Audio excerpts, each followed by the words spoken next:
Good evening, everybody.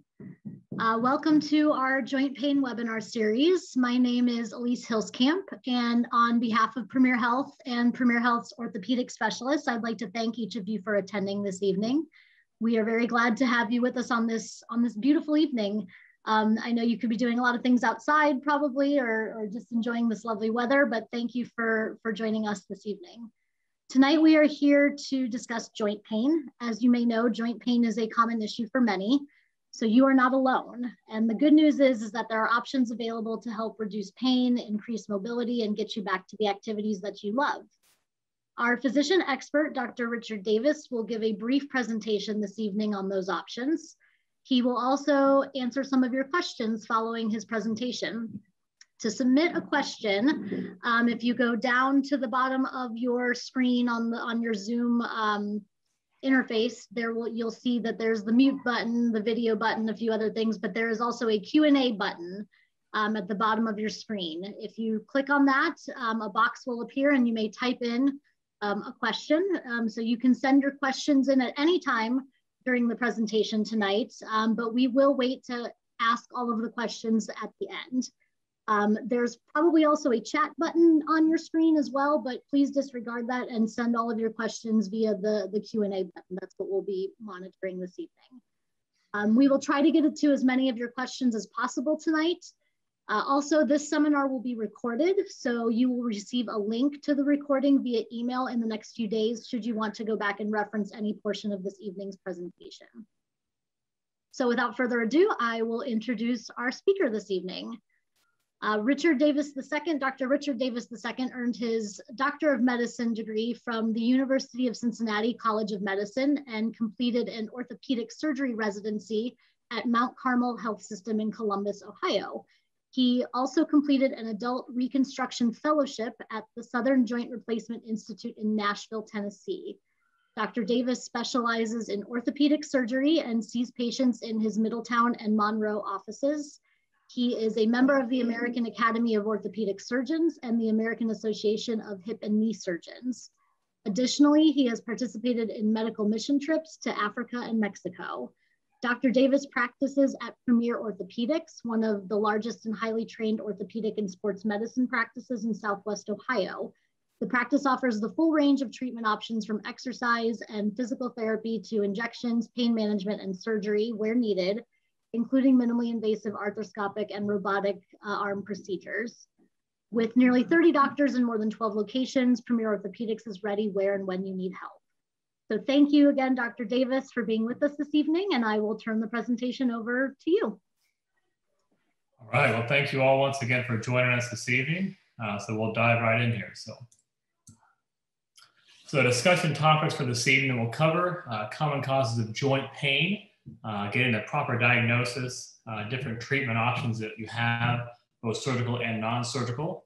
And then we'll end, like she said, with a discussion for the question and answers. So let's start off here to talking about general joints. As you kind of get age and life experience, your joints kind of age with you. So this can cause an accumulation of injuries, both wear and tear to your joints. This can cause inflammation. You tend to lose some of the normal cartilage in your joints as you age, and other supporting tissues as well, such as the meniscus in the knee and also the labrum in the hip can break down and cause issues as well. So it's always good to start with what is a normal looking knee and what is normal cartilage. So on the left side here of your image, you see kind of an example of the cartilage on the end of the bone. So all of our joints have a smooth cartilage on the end of the bone that help to cushion while we walk and step and do activity. You can see here as well that the meniscus, which is labeled here, is a cartilage cushion that sits kind of between the bones. If you look to the right, it's a radiograph of a normal looking knee. So if you can follow my cursor here, this is the thigh bone, this is the leg bone, and the space in between here is your knee joint. When you see a space, that's a normal thing. That's where your cartilage sits. So it's a normal to see that space there. That knows you have a non-arthritic knee. There are many common causes of acute, or we call less than 3 months of joint pain.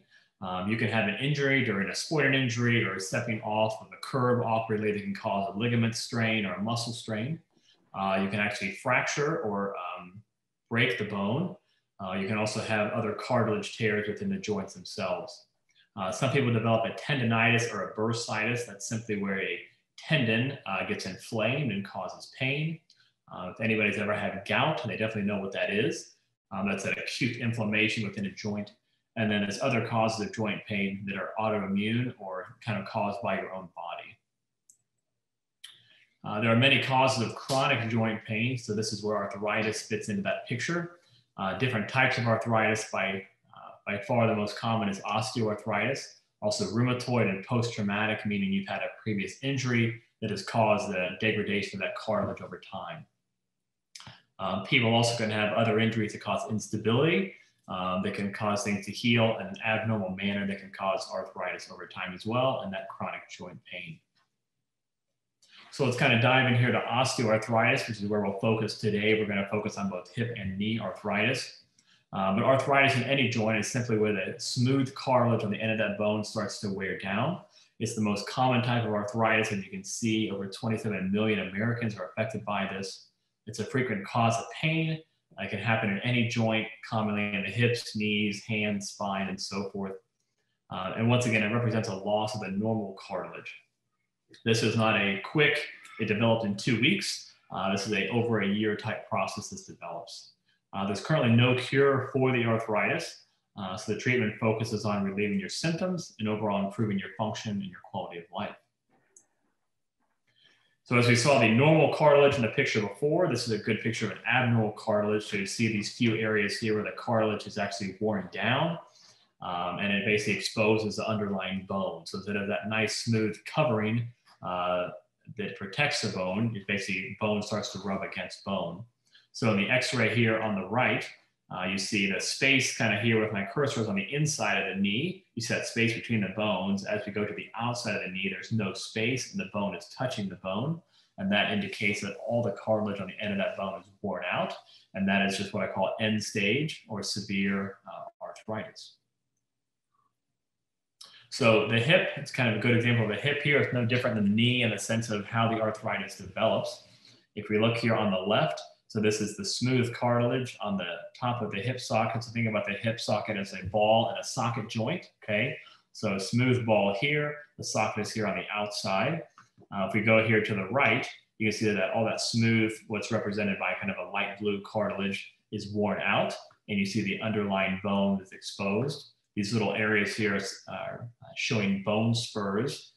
That's when your body actually tries to make new cartilage, but it can't, so it forms kind of bone spurs on the end of the bone. So the treatment of arthritis is a multidisciplinary approach, meaning different physicians, different therapists, and so forth can all help to take care of this in the early stages. So typically we'll start with your primary care physician. Sometimes that would be a primary care physician focusing on sports medicine. They can do injections and things like that. There's rheumatologists, there's physical therapists who play a vital role, and also then ultimately the orthopedic surgeon will get involved as well.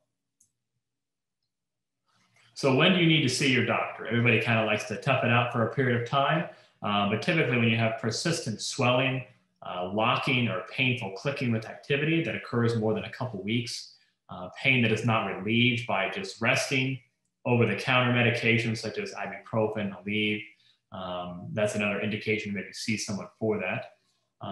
And ultimately, it's pain that persists and that prevents you from doing what you enjoy doing normally, and it's affecting your quality of life. So you always start with a non-operative treatment if at all possible, and the goal of this is to delay any major surgery, especially in patients who are younger or older patients who have many medical problems. The goal is also to decrease pain and improve your function or improve your quality of life as well. So many different lifestyle modifications we're going to talk about here, diet, exercise, and so forth. One of the things that we see a lot is just the advantage of weight loss if you happen to be overweight. So there's many health benefits that extend beyond that, just the relief of arthritis pain, healthy for your heart, and so forth. And typically how we are measuring this is the BMI. You may have heard this term before. It's just a height to weight ratio. There's been a lot of research around this. So your goal BMI is somewhere between 20 to 30. And kind of just a number that's always stuck in my mind. So When you're walking down a flight of stairs, your knee actually feels 7 times your body weight. When you're walking upstairs, it actually feels 4 times. So if you're walking down a hill in a park or taking a walk, you'll start to feel that more and more. So if you think about that 7 times your body weight, if you're able to lose even 10 or 20 pounds, that can be a significant less stress that your knee or your hip is seeing. Going along with that lifestyle modification, diet and exercise is obviously very important. A well-balanced diet, low fat, low cholesterol, and so forth. There are many natural kind of anti-inflammatory foods that can help as well. And then alcohol in moderation. So this is a sign you may have seen more recently as well. So there's been a lot of studies looking at specifically joint replacement and complications that can occur. So smoking and use of any tobacco product is really kind of the one main thing that increases your complication rate. So for myself in practice, any person who's undergoing an elective first-time hip or knee replacement, I require them to quit smoking. I know it's a very hard thing for many people to do, but many folks will come back and tell me that they're just as excited that they quit smoking than they are with the pain relief they get from a knee replacement. So this can have long lasting effects. It's very important to consider. So kind of starting the next round, kind of the non-operative management or non-surgery management. So cold and heat. Cold tends to reduce swelling and inflammation in a joint. Heat tends to kind of bring more blood flow to that area, but can also help in certain people as well. So a lot of times I'll tell people, try the ice, try the heat, whatever typically works better. That's kind of a good place to start. From a medication standpoint, it's typically Tylenol and then over-the-counter anti-inflammatories. Tylenol is quite a benign drug. You can typically take less than 3 to 4 grams per day, so a little more than you may think. So, 2 Tylenol arthritis pills, typically 3 to 4 times a day. Anti-inflammatory is another good option for those who can take them. They do have some GI or can irritate your stomach a bit, and they can also cause some kidney complications if you're prone to doing that. So something that your primary care doctor can kind of monitor for, but they can provide some anti-inflammatory and pain relief kind of in the short term to help with your arthritis pain. Additional supplements you may have heard of, so glucosamine and chondroitin sulfate, have some natural anti-inflammatory action. What I typically tell people is you can buy them over the counter, try them if they help. You can continue to take them. If they don't seem to make much of a difference, then I would not take them. It can be a little bit expensive, but it's something to try as another alternative as well.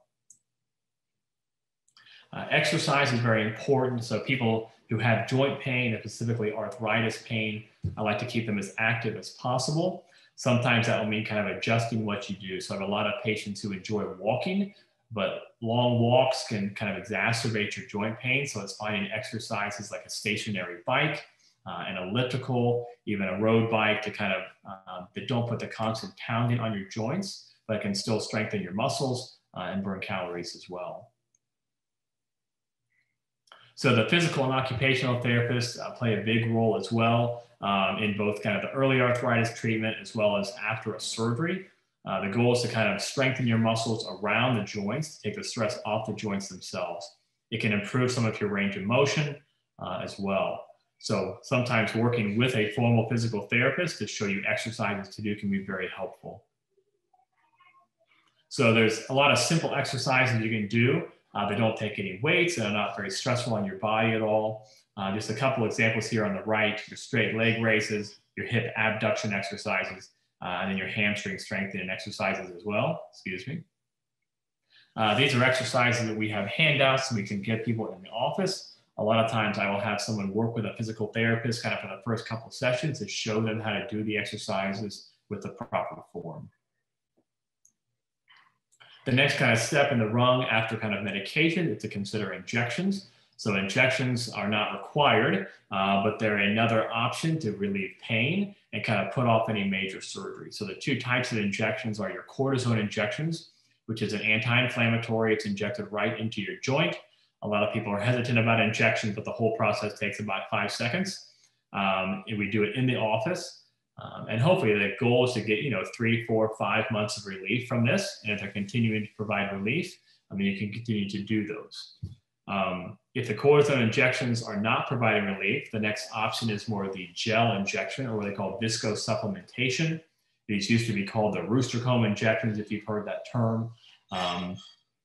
For me, they're another option for a patient who has tried cortisone injections. They no longer are working, and they don't really want a major surgery yet. So the side bar to the gel injections are they're quite expensive, so they require insurance approval. And some insurance companies more recently have kind of pushed back on those, but they are a good option for some patients as well. So what's the kind of the next step from here? So your joint still hurts. So what are your options now? So kind of the question everybody has is, is surgery the right thing for you? When will I know it's time to have surgery? What are the benefits? What are my limitations? When can I expect to return to normal activity? So all these questions we'll kind of answer as we go through and as I kind of talk through hip and knee replacement, physical therapy, duration of recovery, and assistance at home. So in general, the time to see a surgeon is when you've tried the other non-operative options and you continue to have pain on a near daily basis or daily basis that limits your quality of life. So the goal of any joint replacement or knee arthroscopy or any surgery is to get your pain better, okay? So your surgical options, you have knee arthroscopy, and then you have the joint replacement. So we'll talk through these here briefly. So knee arthroscopy, you may have heard the terms kind of cleaning out the joint, scraping out the arthritis, and so forth. In general, the surgery is about an hour or so, typically an outpatient procedure, got 2 to 3 very small incisions. You use a camera to basically go in there and look at the joint, and small tools to kind of clean out meniscal tears and other cartilage tears that could be causing pain. Your recovery is typically quicker, within 2 to 6 weeks. Most people are getting back to kind of any activity they're wanting to do. So the good, once again, it's minimally invasive, it's outpatient, low risk of complications. The bad, typically it has some limited indications, specifically with people who have arthritis. So patients do best when they don't have much arthritis and they have a simple cartilage tear in the knee that can be cleaned out, and patients can typically get back to going pretty quickly. So when should you consider a joint replacement? Once again, like I said before, it's basically when pain is affecting your quality of life. You've tried other conservative measures, medications, injections, and so forth, and they're no longer working. So we'll start here talking about knee replacement. Knee replacement is a very common procedure here in the United States. About 750,000 a year is kind of the most current number. And there are 2 kind of general types of knee replacement. There's a total knee replacement and there's a partial knee replacement. So we'll talk about the partial knee replacement first. So if we look at this x-ray here, so a partial knee replacement is for someone whose arthritis is localized to one area of the joint. So as a surgeon, you kind of split up the different areas of the knee as the medial aspect on the cursor here, the lateral aspect on the outside, and then underneath the kneecap is kind of the third area, okay? The most common partial knee replacement is the medial or the inside portion of that knee, okay? So on this x-ray here, you've got a good joint space on the outside of the knee or the lateral aspect. You still have a good space underneath your kneecap on this x-ray on the right. And then on the inside, you can see there's really no joint space, and that's kind of bone touching bone.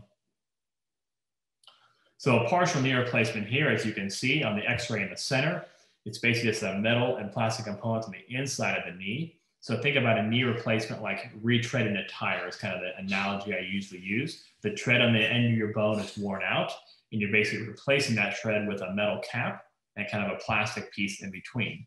So this is what the implant that I use looks like here. And on the side view over here on the right, you can see on the side view of the knee, it's just that metal cap on the end of the bone.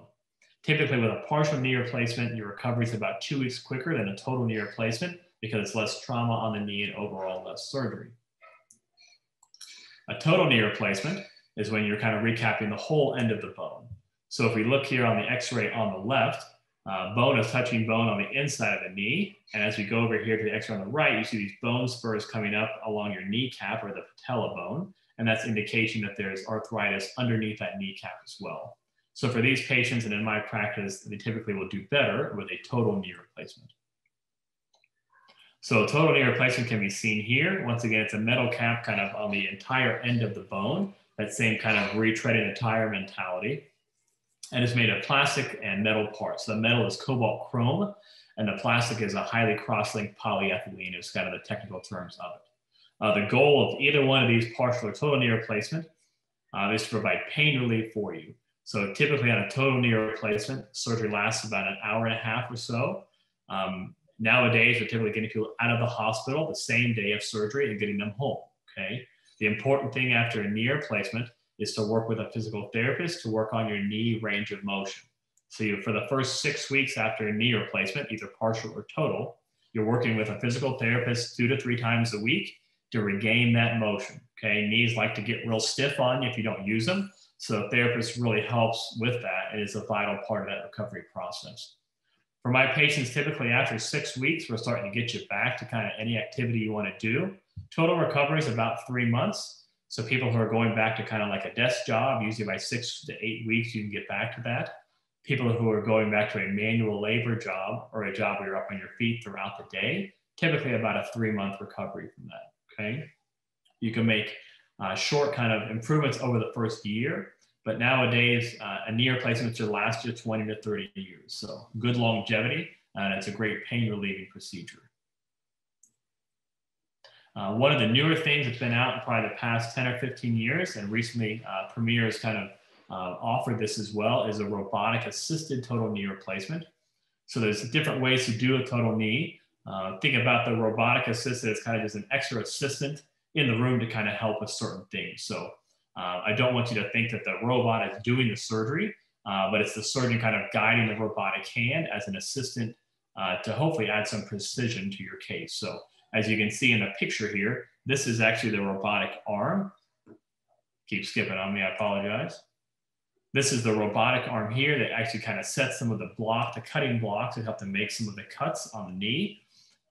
It can help with that as well during the surgery. So I do both traditional total knees and also robotic assisted total knees as well. Another kind of cool thing that's come up over the past few years and we now offer kind of through our practice is something called My Mobility. So there's a lot of good education that happens before a knee replacement, after a knee replacement, during the recovery. And there's some good apps, and this company has actually made basically an app that has all the educational materials that myself and other surgeons have gone through specifically for their patients to show them physical therapy exercises, different tips and tricks and so forth to go through the process. And they actually are offering kind of eye watches to go along with this. So it's a pretty, they're actually free for the first 3 months. So it's actually a pretty cool system that kind of helps just smooth you into the process in your recovery as well. So let's talk a little bit now about hip replacement. Hip replacement is also a very common procedure done within the US and throughout the world. About 400,000 a year in the US is kind of the most recent number that I could find. So as we see here on this image as well, so it's got a pretty good idea of a fairly normal hip on your right here, which is actually the left hip. But the hip, once again, is a ball and socket joint. So here's the ball, here is the socket. There's still a space between that ball and socket, indicating there's still some cartilage left. You compare that to the image over here. So your left side, you can see that there's no space between the ball and socket. The ball is actually a little flatter, and it kind of just melds into one bone. So that's just severe arthritis of that right hip. This is kind of a bone spur forming down here and also up on the side as well, and even over here kind of on the head and neck region of the hip. So total hip replacement is a very successful surgery as well. Same kind of concept, kind of retreading the tire, except it's a little more work kind of done. So if we kind of go back to this image here, what we do in a hip replacement is basically go in through an incision, different approaches you can do for a hip replacement, direct anterior, if you've done any research on this. You can do it from the front, direct anterior, or kind of from the side, which is either anterior lateral or a posterior lateral approach. Anterior hip replacement typically has about a 2-week or so quicker recovery. By 6 weeks, they kind of all even out. But regardless of the approach, in a hip replacement, you go in here and you cut off that ball and you basically throw it away. You put a kind of a new cup in here as well where the arthritis is. and you put a stem down the center of that thigh bone and a new ball as well. So if you look down here on the bottom left, this is actually an implant that I use, okay? So this is the socket here. The ball is that nice pink ceramic, and then the stem that goes down the thigh bone. There's different versions of a hip replacement that you can use. This is more of an older style one that still works very well. The new cup here, kind of the pink ceramic ball, and then the stem that goes down the thigh bone. So a little longer here, but there's different indications or reasons to use different implants. These implants are actually titanium in a hip replacement compared to the cobalt chrome in a knee replacement. And then the bearing surfaces are typically ceramic and then that plastic polyethylene liner. So as you can see here on the x-rays, just hip replacement can be done different ways, but with the same outcome. Okay, so you're going to see the difference in the type of implants that you can see between the right and the left image. So on a hip replacement, typically the surgery, once again, is about an hour and a half to 2 hours. Once again, you're getting out of the hospital typically the same day. So we're getting you up walking with a physical therapist while you're in the hospital, whether it's a knee or a hip replacement, making sure you're eating okay, and then we're getting you home that same day. There's a lot of advantages to the different blocks we can use, meaning like anesthetic or numbing blocks we can inject around your tissues that really take away the majority of your pain. What I've seen recently with the block that I'm using, it's taking away most of your pain for the first 30 to 36 hours. So it's lasting you through the first night, getting you home, getting into your own bed, own food, and so forth. And then you kind of start the physical therapy process after that, okay? Regardless of hip or knee replacement, recovery is typically about 3 months, but hips kind of usually bounce back a few weeks quicker than a total knee or a partial knee, just because your recovery and your therapy is a little bit less, okay? So people who are going back to a manual labor job, usually by about 6 weeks after a total hip, you can get back to that. I've had people go back as early as kind of 4 weeks. I wouldn't necessarily recommend that because it can still just get sore on you. But typically, you know, it's that between that 6 and 12 week or, 1.5 to 3 month mark where you're kind of getting back to all activity and all work that you need to do. Physical therapy after hip replacement is more of 1 or 2 times a week for that first 4 to 6 weeks. And then a lot of the home programs kind of going forward after that. So to kind of review here, joints give us definitely the freedom to move and perform our daily tasks. The goal in anything is to kind of prolong any major surgery that you have. So there's very good non-surgical or non-operative options that you can do to help with your pain, to get your function back and so forth. And then once you get to a point where you've tried these different things and they're no longer working, then talking to a surgeon who performs hip or knee replacement would kind of be your next step.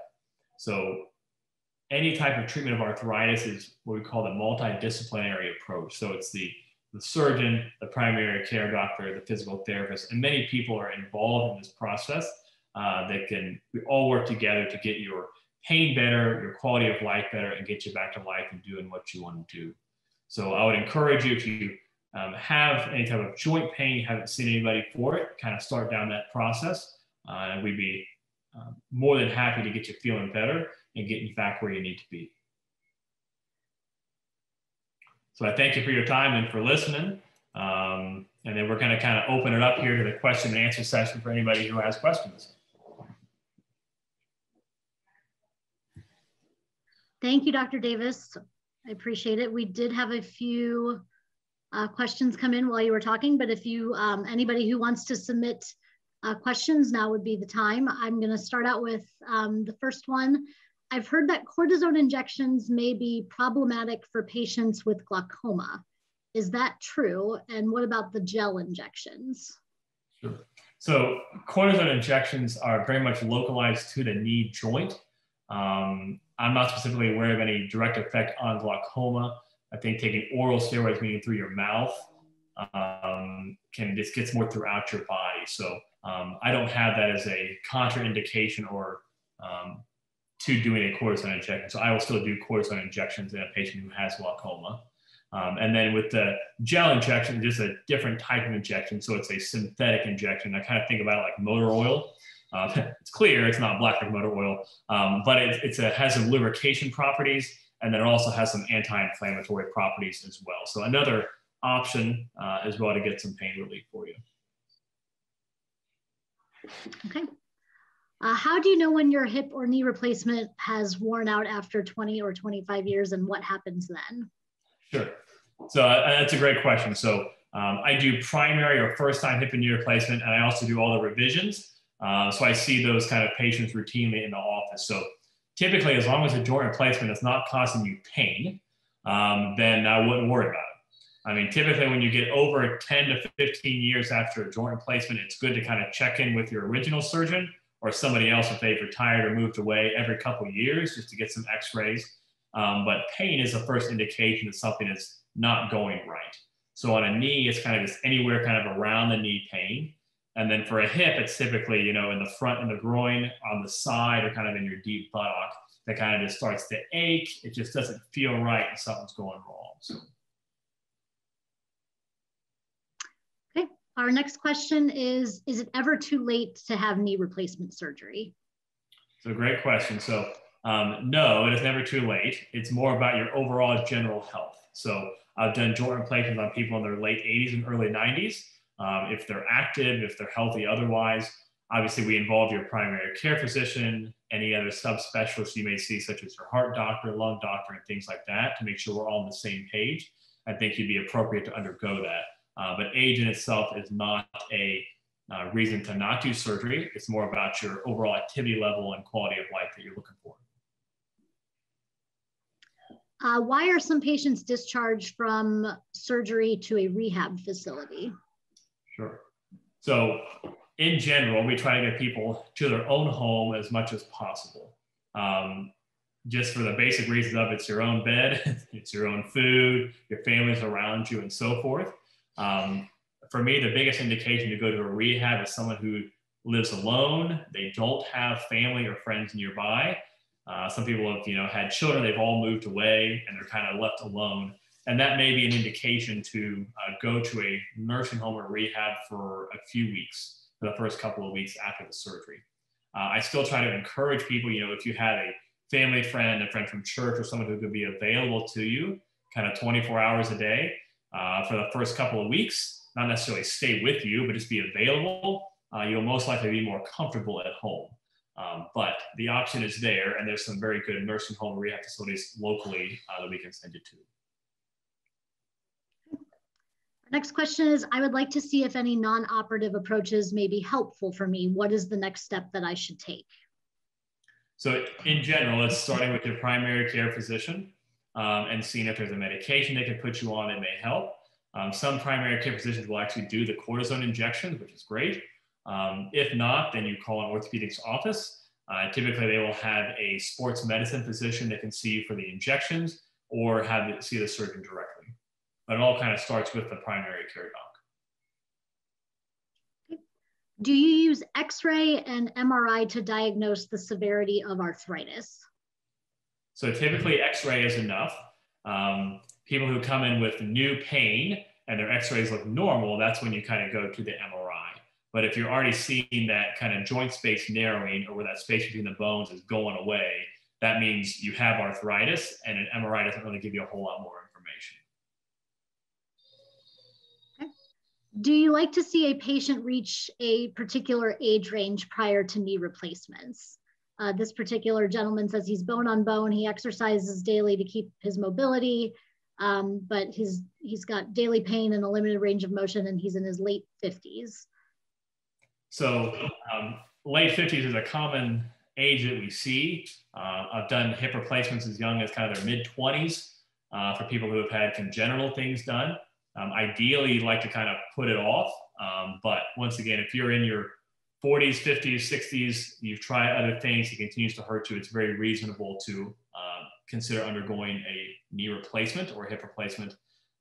In general, joint replacements nowadays should last you 20 to 30 years. So, if you get it done, at the age of 40, you're most likely going to need some sort of revision or second time surgery somewhere down the road. That kind of gives you some ballpark. Our next question, I have pain on the outside of my knee that goes down my leg to the top of my foot. And my knee does that kind of that ratchet noise. But if she's not sure if that's bone on bone pain or muscle pain. Sure.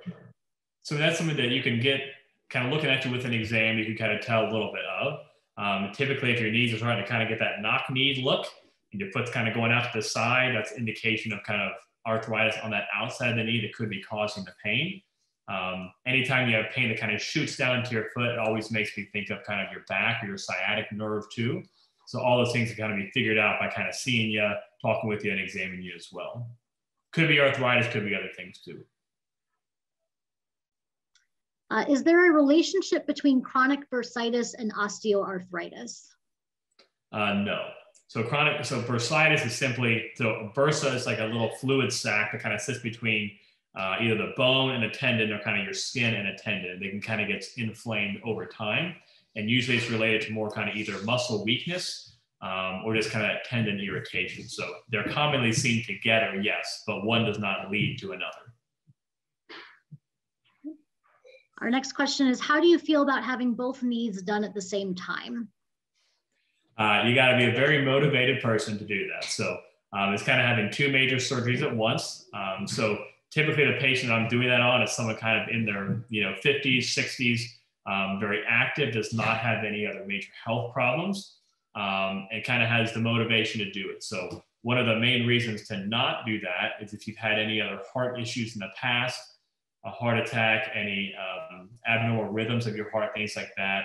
That's actually well documented in our studies to kind of say you should not do that on a patient, because it's kind of two surgery stresses at one time on your heart and so forth. But I typically try to kind of talk people out of two knees at one time. And if they still come at me and say, yes, I really want to do it, then we'll continue talking. So kind of just an adjunct to that thing too, if you're thinking about getting both done, you typically try to space them out 4 to 6 weeks before you jump into the second one, typically is what we're doing. Okay, do you have your patient use a CPM to augment physical therapy?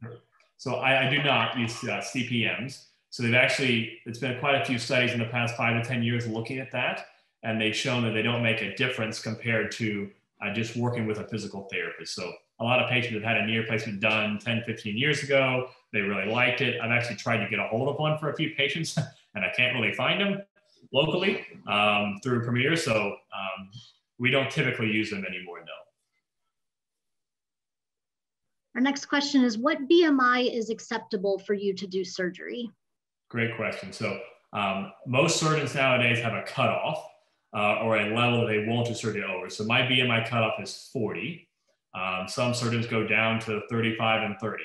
And it's not kind of an arbitrary thing. So there's been a lot of studies looking at this. And once you get over a BMI of 40, your complications rates start to kind of go up. So infection, blood clots, other things like that. And it's kind of three times the normal rate once you get over 40. Once you get over 45, it's about 8 times the rate. So you want your complications to be less than 1%. So getting over that just increases your risk.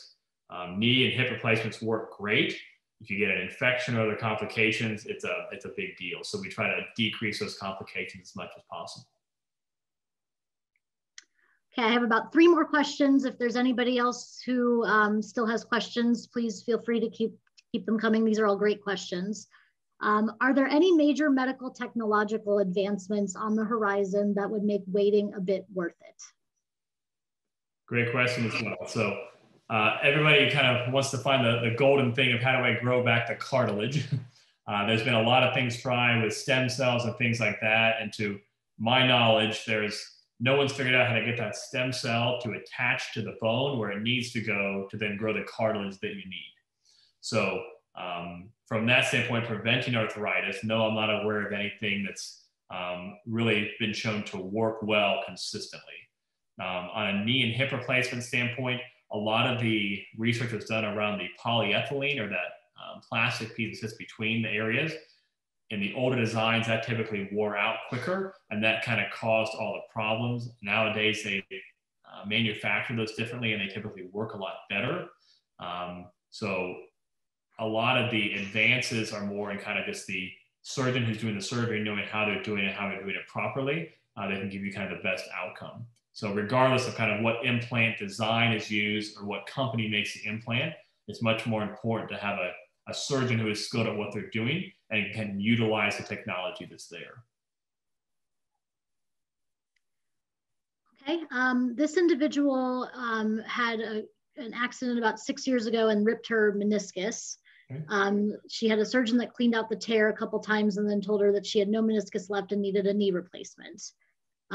Instead, she decided to do the stem cell injections, and she seems to be having no trouble walking at all and very rarely has pain. She's wondering if it's a good idea to have PRP as a follow-up and should she do it in the other knee just as a preventative treatment? Okay. She does have some osteoarthritis. That's a great follow-up question to the one we just talked about. So I'm thrilled that works for you. I know the stem cells can have some anti-inflammatory effect and so forth. So if the knee is not causing you pain currently, I would just continue to ride this out.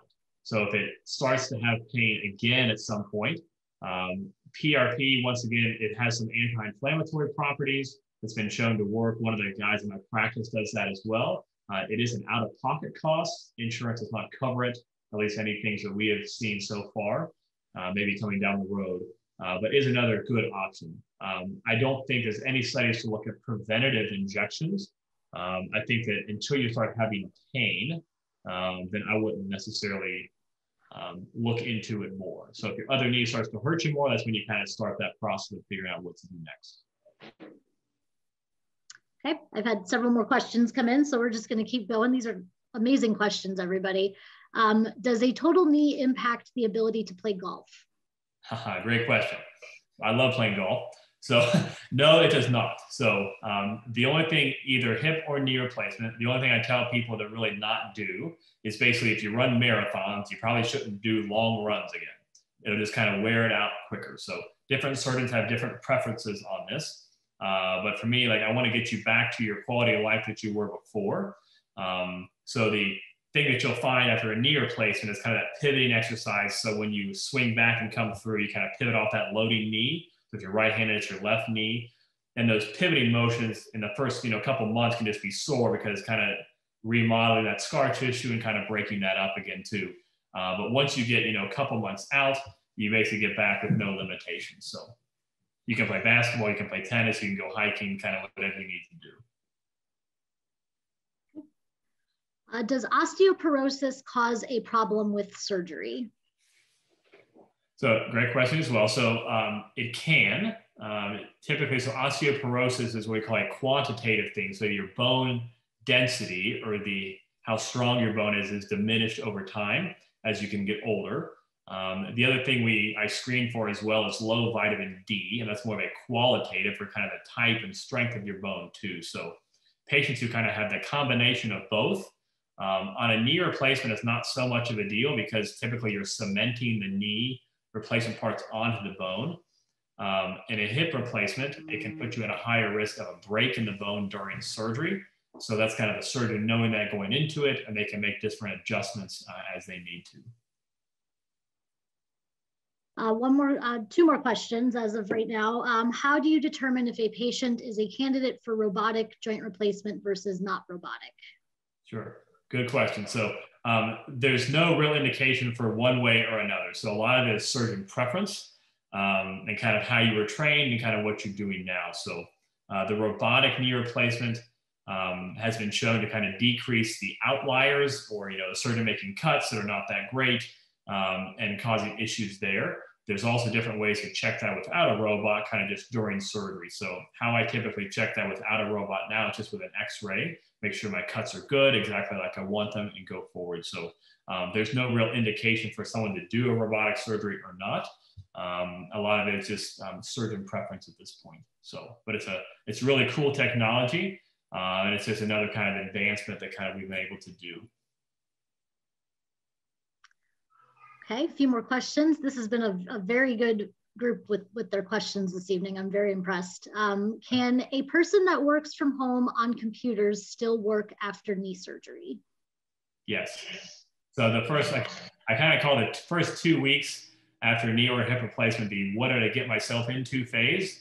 I tell it to basically all my patients, it's a sore period where your knees and your hips still kind of healing up from that surgery pain. Once you get kind of past that point, then you kind of get better week by week. So people who work from home, typically by week 3 or 4, are kind of wanting to get back to things. If you truly just have kind of considered a computer and do stuff on your laptop and so forth, you can really get back to it at any point that you want. Why do a cemented knee replacement versus an uncemented knee replacement?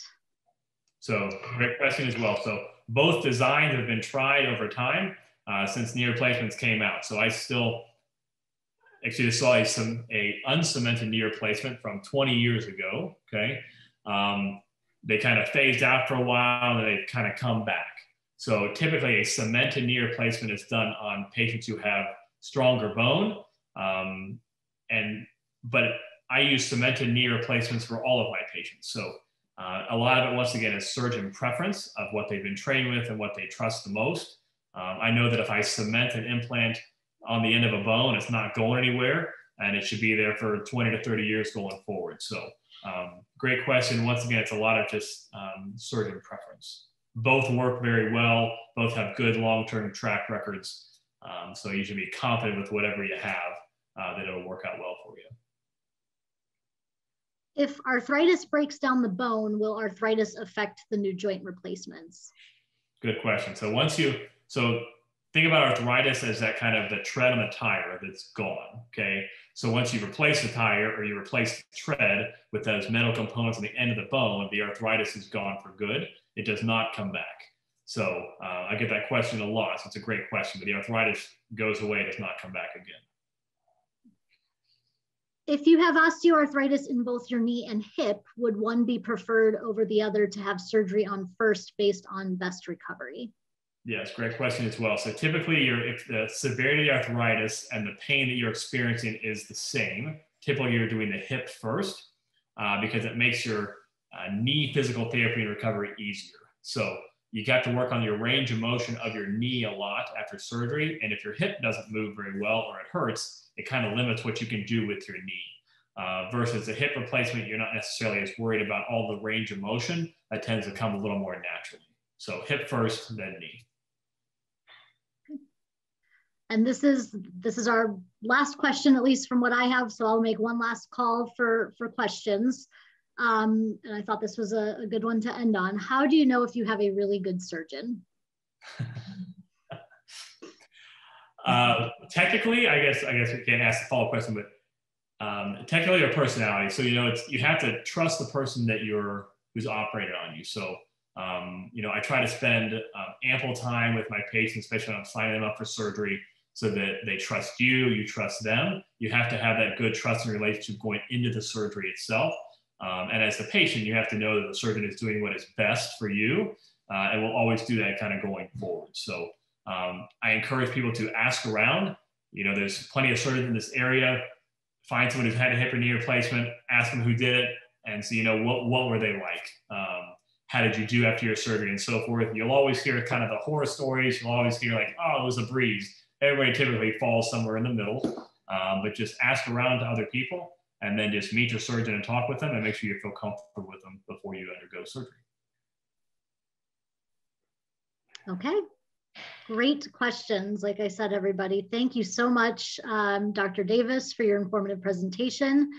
We appreciate your time and expertise. Thank you, our wonderful audience, for your engagement this evening.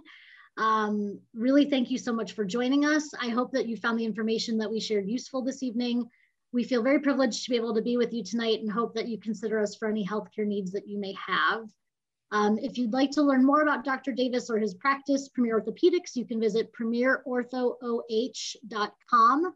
More information about Dr. Davis can also be found on his bio that was sent along with the information to access tonight's event. Should you have additional questions or would like to make an appointment, his office phone number is on both the website and on his bio.